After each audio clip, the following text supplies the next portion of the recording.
Hi, I'm Mike McLean. Welcome to the Short Circuit podcast brought to you by Swift Aircraft.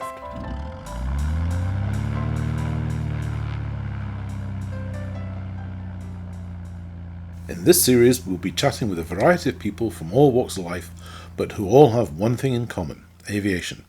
We'll discuss how and why they got into aviation, what or who inspired them, and what they would say to encourage young people to get involved. Flight fascinates many of us, and our guests will explain why they are compelled to look to the sky.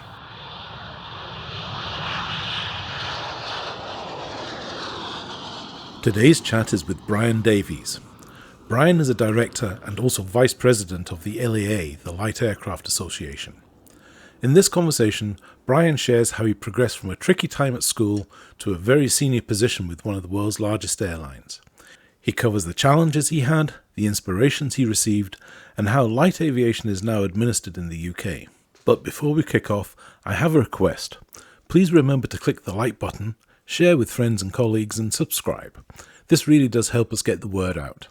So with that in mind, here goes. Good afternoon, Brian Davies. How are you today? I'm very well, Mike. Good to see you again. It's been a while. It has been a while. But we've been bumping into each other for a few years on and off. But I'm sure we'll cover some of that later on. So I'm going to launch straight into it. Question number one, and question number one is: who are you, and what is your current role in aviation? Well, I'm Brian Davies, and I'm currently a director of the Light Aircraft Association, and I'm also vice president of the Light Aircraft Association. The LAA, as it's known, is a not-for-profit members association that provides a service really to people who want to build their own aircraft or fly old aircraft that can no longer hold a full certificate of airworthiness. The directors are all volunteers, they're all members of the association, and people like me, I'm on my third aircraft build, so I'm an enthusiast as well. Mm-hmm. So that's the sort of basic role. Okay, and with the LAA, so what's the fundamental difference between the LAA and the CAA? Now, when I say the CAA, so that's the Civil Aviation Authority, and they are the governing body for aviation in the UK. Is that correct? That's correct. So in terms of the bit that we're mainly involved in, and that's what they call the airworthiness of the aircraft. So it rather than the flying part of it, it's more to do with the actual machine. And the CAA is responsible for the safety of all aircraft that are registered with a G registration in this country.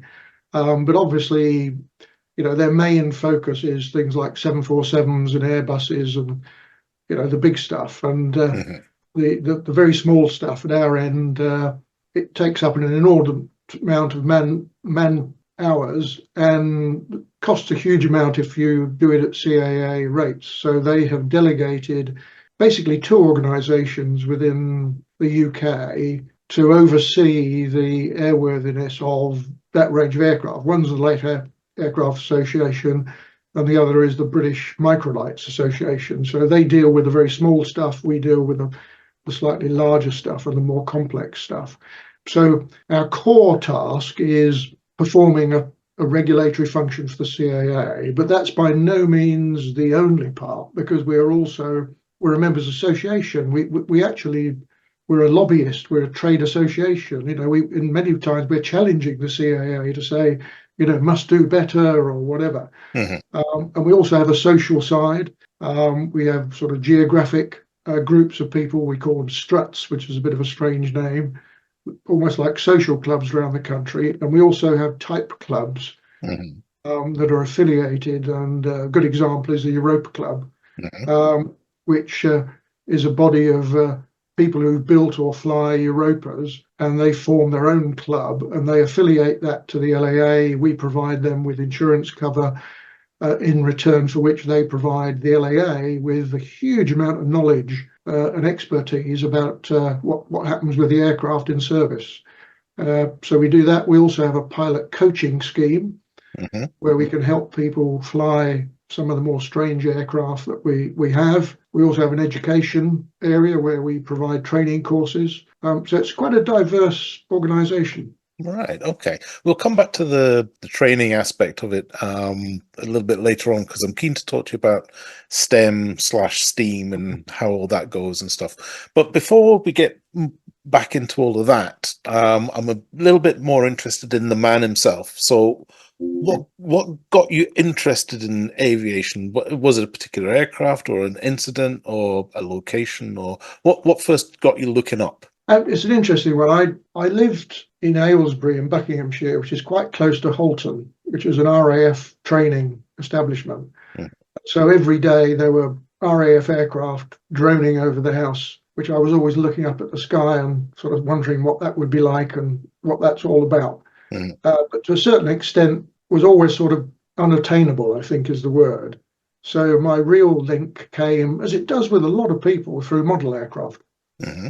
And again, although I'd had an interest in it, I wasn't really sure. I wasn't the sort of person that was particularly strong academically and not particularly confident. I'm an introvert by nature, so I wouldn't walk up to a stranger and ask them a question. But I lived on a council estate and went to a local area and found a group of guys doing something very weird. They had this model aircraft on the end of what looked like a piece of string. Mm-hmm. It was going round and round and round and round and round and round, very, very fast. And of course, I didn't realise that's a control line form of flying that was very popular in those days before radio control. Mm-hmm.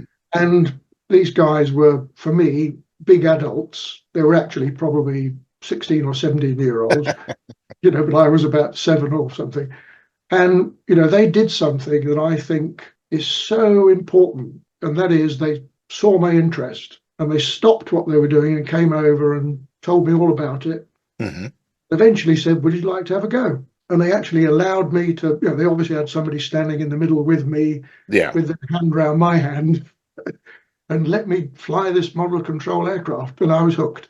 Just that simple act of kindness and sort of recognizing here's a young person who could be inspired. Mm-hmm. They obviously didn't think it through intellectually, but they just had that kindness built in them. Yeah. It was the trigger, I think, to really say, wow, this is something I really could get into. Literally youth outreach, where somebody turned around and said, give it a go, without no organization about it. It's just a group. We'd call it a gang now, probably. Chase them out of the place, get them arrested. But no, it's interesting. So you got sort of introduced through that, and I think I've only ever seen control line flying once or twice in my youth. I haven't seen or heard of it for a long, long time, and so I don't know if it still goes on. I don't know if you know. They still do it in America. In some areas, and they have competitions for the fastest possible speed, and they use jet engines on these small models. You're joking. Go round at frantic speeds. Frantic's a very good word. Frantic is a very good word for that. Wow. And I need to go and find some. There'll be something on YouTube about that, and I need to go and look at that. Right. So that's what got you started. What happened next? Well, that was interesting because I started building model aircraft, so that sort of set me off on it. But I then was reaching a stage where at school people were asking the question, what do you think you're going to do, lad, when you grow up? Mm-hmm. I wasn't particularly strong academically. I discovered later in life I was dyslexic. All right. Okay. And I also discovered a bit later, or my teachers did, that I was short-sighted. And because of my sort of introverted nature, I used to always make sure I sat at the back of the class so that the teacher didn't notice me and ask me a question. So I couldn't see the board. And secondly, when it came to doing arithmetic, I hadn't a clue what it was all about. It just didn't make any sense to me at all. So not very good beginnings to have a career in aviation, really. But I sort of overcome it in an interesting way, in that I discovered that enthusiasm overcomes a huge amount, and if you're passionate about something, suddenly things become simple. Mm-hmm. And I can't remember why. I think one of my schoolmates said, you ought to come and join this group called the ATC. the Right. Air Training Corps, which I think now is called, is it Air Scouts or something? I'm not sure. RAFAC, the Royal Air Force Air Cadets, Right. is the latest My iteration. days, and I went along to that, and that it just was the making of me. You know, I suddenly found a whole group of young lads who were all passionate about anything to do with aircraft, Mm, and a group of senior people who knew all about aircraft, but also knew all about working with young people and enthusing them. And I did well in there. I ended up being a sergeant, and I used to drill people. I do remember the very first lesson I learned when the squadron leader who was in charge said, you know, time you learn some responsibility, Brian. You know, when everybody's gone home, I need somebody who I can trust to shut everything down and lock the building up for me. The first lesson he taught me was how to clean a toilet. And quite interesting, you know, a young lad needs to know these things, and normally they don't. And mm, so you know, he taught me there's some fundamental basic things that we all need to do. It isn't all about being in charge and you know giving orders and things like that. So that was the start. And then I academically I struggled a bit. I in those days it was selective education. You had to take an 11 plus exam to either go to grammar school or secondary modern school. And I failed my 11 plus. And then they introduced a thing called the 13 plus, oh, right. which Never heard of that which before. wasn't only very few counties did it. It was in Buckinghamshire, and it enabled you to have a second go and go to a technical school. Hmm. That transformed again things for me because suddenly I was taught how to use a lathe, how to do woodwork, how to do technical drawing, and suddenly the bits of arithmetic and maths that I'd never understood made sense. I saw why you needed them. Hmm. And I found workarounds and I went from there. So there were quite a number of triggers on the way. And then I needed to find work and I applied to what was then British European Airways, which was the predecessor to part of British Airways, the Mm. short haul side. And luckily, I think out of something like 200 or 300 candidates, I got selected to be a craft apprentice. All right. Um, Quite interesting, the word craft apprentice, which really meant you weren't clever enough to be a student apprentice and things like that, but you know you were good with your hands. And interesting, I started to be I wanted to be a radio person. I'm not sure why. I still don't remember why, but I did. And of course, that's slightly more academically inclined. But the first 9 months of my training was on a workshop bench with a chisel and a hammer and then a saw and doing metal work and things like that. Nothing to do with the trade at all, but you know, just learning the basics. That was my introduction. And 25 years later, in British Airways, I became chief engineer of British Airways, in charge of all their aircraft maintenance, 15 hangar bays, 250 aircraft at that time, 150 outstations. Quite a transformation in many That ways. that is, I mean, you've just leapt over a massive step in the career there. I mean, that's got literally from the hands-on wielding a hammer to being in charge of an awful lot of people's health and safety. Yeah, and the way it worked is two things. First of all, you know, BEA used to recruit 30 or 40 apprentices a year, Hmm. and they took it very seriously. And secondly, training was probably the most important thing they did. So every opportunity to send me on a course was there. So I was taught to be a licensed aircraft engineer, put through all the training necessary for that. I was given all the experience. I was given the opportunity to work in all the different departments. And then when I got my first supervisory job, I was given supervisory training. When my first manager's job, it was night school. I went to Ealing College to learn the fundamentals of managing people. And then when I got my first licenses and second licenses on different aircraft types, every part of it was orientated around development and training of young people in a way that you don't. There's a lot of talk these days about doing it, but I've never come across the level of commitment to doing it. You know, the actual practical manifestation of good thoughts that I saw in BA. So my ability to go from somebody who was not particularly outgoing and not particularly gifted at the academic side, all the way through to becoming a senior manager in British Airways, the opportunities were there throughout my entire career. And I mean, that's a fundamental point that you highlight there. And in a lot of these conversations, I found people who have forged their own path through, or have, I won't say they've lucked into something, but they've had some sort of experience which has pointed them in the right direction, has helped them kick them off into the career that they want. But I think what you're telling me here is that, okay, you had the enthusiasm, but because the companies that you worked for had a structure in place, they were able to take somebody who had, as you say yourself, maybe low expectations, and through the training, work your way up through the system, obviously focusing on the strengths that you had, and through training that and identifying that, you got yourself to a very senior position. And that is, I agree with you. It's not often you see that sort of structure available now. I suspect a lot of it is because it's expensive for the company or for the organization. So it's one of the things to get cut back on, and it's a false economy, to my mind. If you don't get the fundamentals right, then the top of the tree doesn't actually make much sense. Yes, and when I was for a period, I was chairman of the Light Aircraft Association, and one of the things I tried to do in that was to get what is a very small team, because we only have a total staff of about 11 at that time, of which about 6 were engineers. I said, well, why don't we bring in a couple of graduates straight out of university and teach them our world? And the answer I got was, we haven't got time to teach people. We're too busy, serving our customers, if you like. And secondly, if we teach them too much, they'll just leave and go for better jobs. But we did it, and one of those people did leave after a couple of years, and somebody said to me, "I told you so." And I said, "No, that's a success.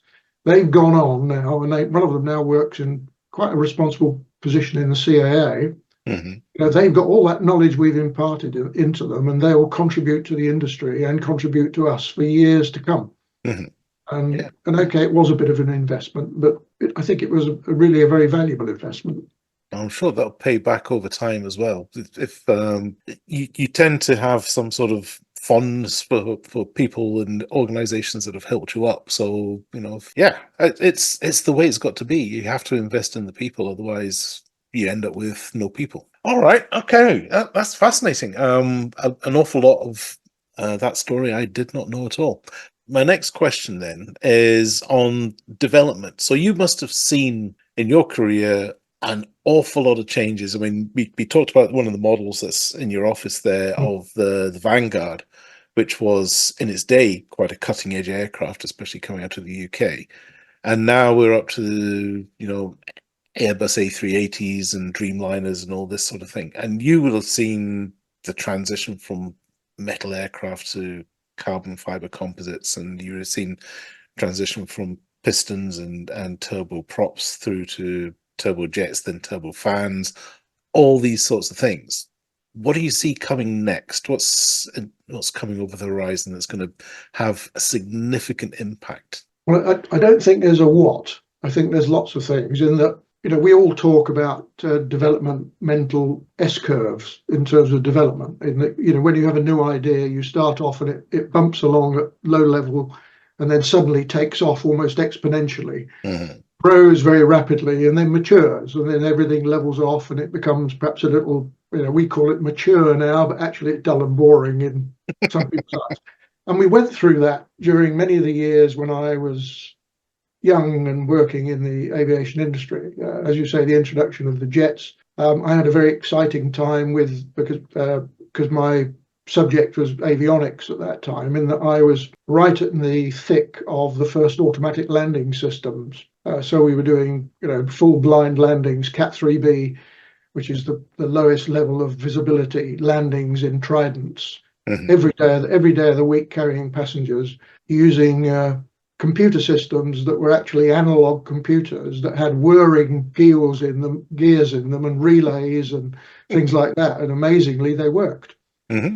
Not terribly reliably, but they worked. And they were safe because there were 3 of them, and they used to talk to each other and fall out with each other.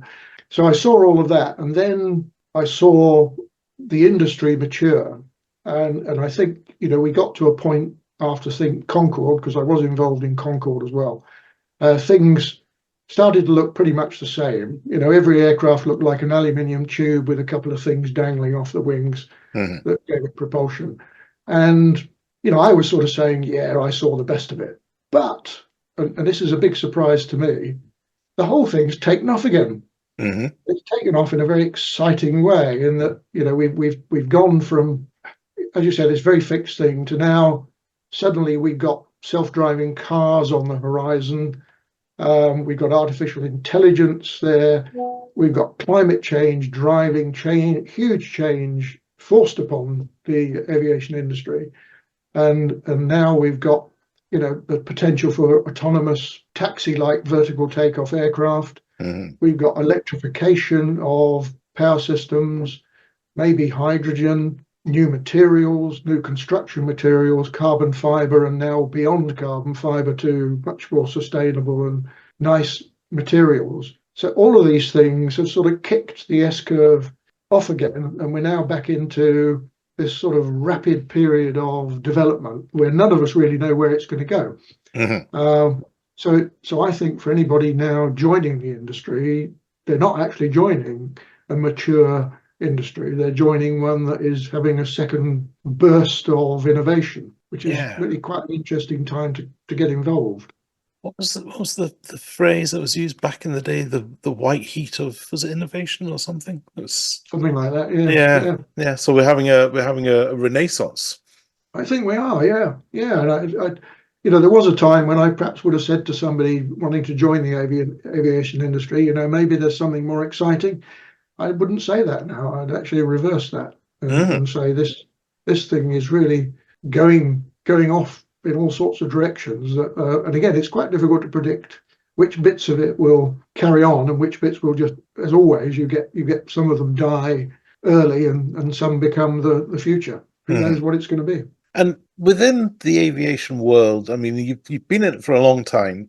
You've seen it from a number of different angles. So you're a pilot yourself and an engineer, but there's so much more to aviation than just pilots and engineers. And trying to get this message across to young people through the whole STEM/STEAM activity, sometimes it's not easy to overcome the preconceptions. So youth outreach and stuff, to me, is a very important thing. It's part of the reason for this whole series of podcasts. So going back to what you said earlier about the LAA and the whole outreach and STEM thing, is that still going on? Is that something that's still active? And what sort of things is the LAA doing to get young people engaged in this white heat of renaissance? It's quite a dilemma actually to the LAA. I don't think it needs to be a dilemma to other organisations, because we're at the recreational end of the business, and we talk a lot about the fact that it tends to attract people with grey hairs. And my view has always been that grab young people through their hearts when they're very young, and we do quite a lot in that area by inviting young people to attend various social events and taking them flying. We've got an arts competition that we invite groups of young people to come and say visit somewhere like the Shuttleworth Trust and draw the aircraft, and we'll have a little competition and get a winner and give them something nice.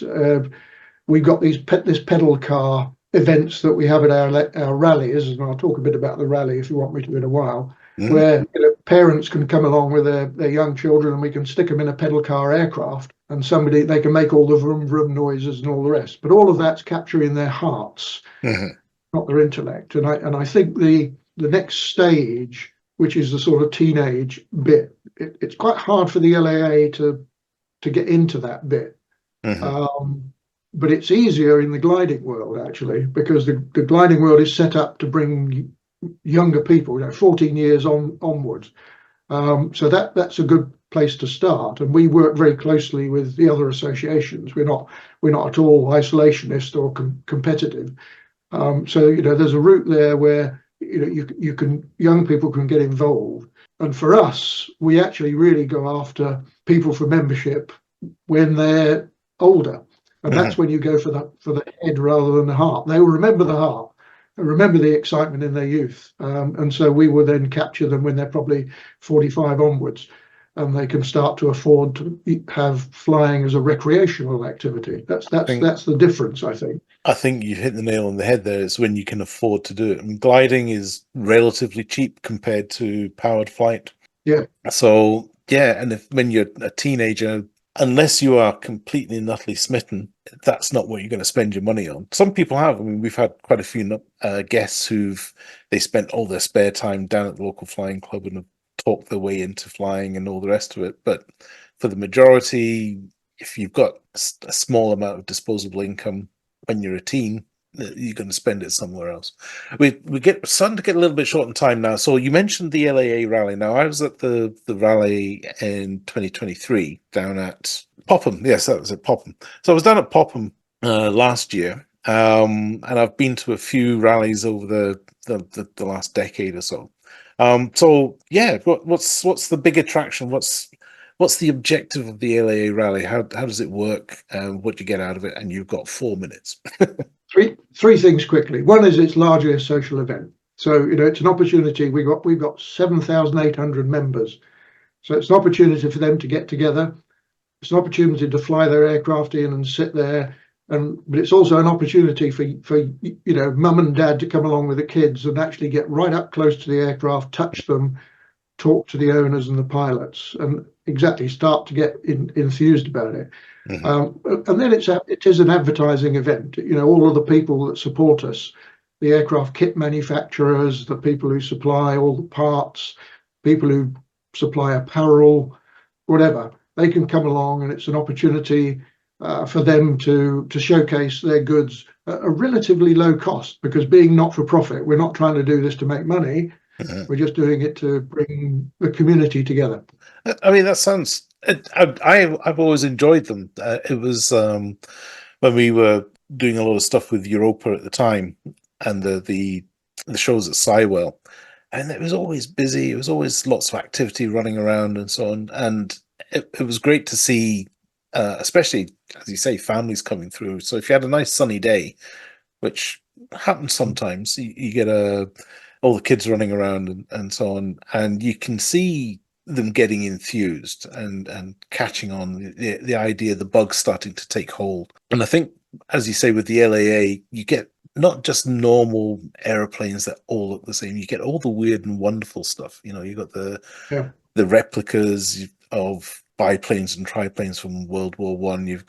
There's one that I've seen a few times, which is a Delta Wing type aircraft. It's tiny and it's just a big Delta. Yeah. He sleeps in it as well. He can put a bed up inside it. Wow. It doesn't look big enough. That's I mean, there are some amazing stuff that comes in and out. So okay, as a bit of an advert then, so where is the rally for this year, 2024? Well, we're going to Leicester this year. Right. We went there a long time ago. It's changed, but we want to get a bit further north anyway. So it'll be a new place, and the initial response has been very, very positive to going there. So we hope, weather permitting. Yeah. And when is it? What dates?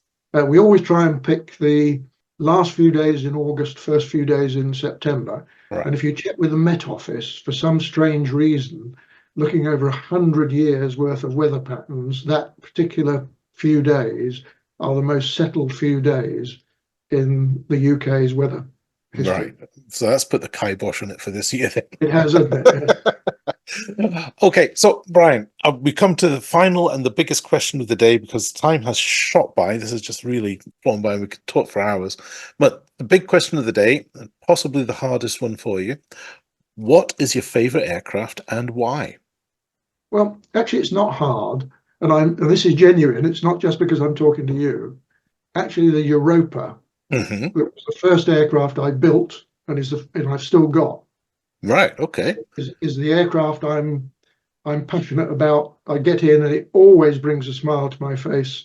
And any other aircraft I fly, I always compare it to my Europa. So tell me about your Europa then. Which version of it? What color is it? What have you done to it? What engine? That sort of thing. Right. It was originally built as a monowheel. Hmm. I did 30 hours of really enjoyable flying in the monowheel, but then realised that it was perhaps a little bit too challenging for me. I'm not a sky god. I'm just an ordinary guy who learned to fly when I was 45 years old. So I didn't do it very early.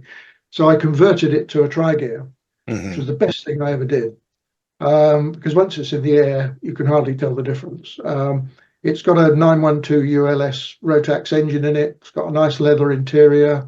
It's a very pretty looking aircraft, and I love it. It's a great machine. So where's the furthest from home you've been in it? I have been to Budapest in it. Wow. Okay. Yeah, yeah, that's the farthest I've gone. So there you That's an go. adventure. That must have been an adventure. Well, again, it's an enabling community that did it. The Europa Club still do. They used to organise regular trips, so you don't do it on your own. And there were a group of 5 aircraft or 6 aircraft, and we took off from the UK and went through France, Germany, Austria, Hungary, came back through Italy, Switzerland. And made a week or so's Hmm. holiday, and it was just great fun. And I think it's an important part of the whole thing. You don't go through life on your own. No, try not You to. you you need to be with other people. Let them help you. Don't go against it. Hmm. Uh, and that's where I think the real answer is in success in anything. Actually, is you're not alone. Right. Okay. So we'll take it as read then that your own aircraft is your favorite aircraft. So obviously, I will tell you that as things stand today, yours will be the second Europa to go onto that wall. All right. So, and that's matching, or will be matching by the time this one goes out. That'll be matching the same numbers of Spitfires that are up there. Oh, there you go. Yeah, So there you go. fantastic. Yeah. Excellent. Brian, we are literally out of time. It's been a wonderful chat with you. Thank you very much. Next time I see you, it might be probably at the LAA rally. If we put some time aside and go and get a coffee or a beer or something, I have a bit of a longer chin wag. But thank you very much for coming on the short circuit today. I look forward to seeing you at the rally, and I enjoyed meeting you today.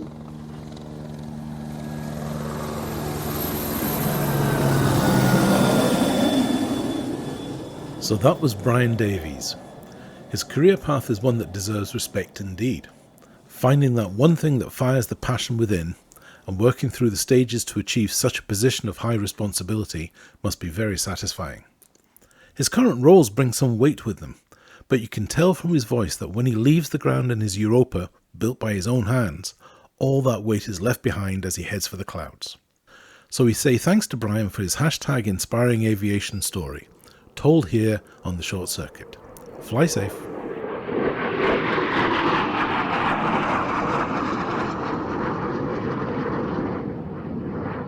You have been listening to The Short Circuit, presented by Mike McLean and sponsored by Swift Aircraft with the hashtag Inspiring Aviation. This has been a Zoom Spike production.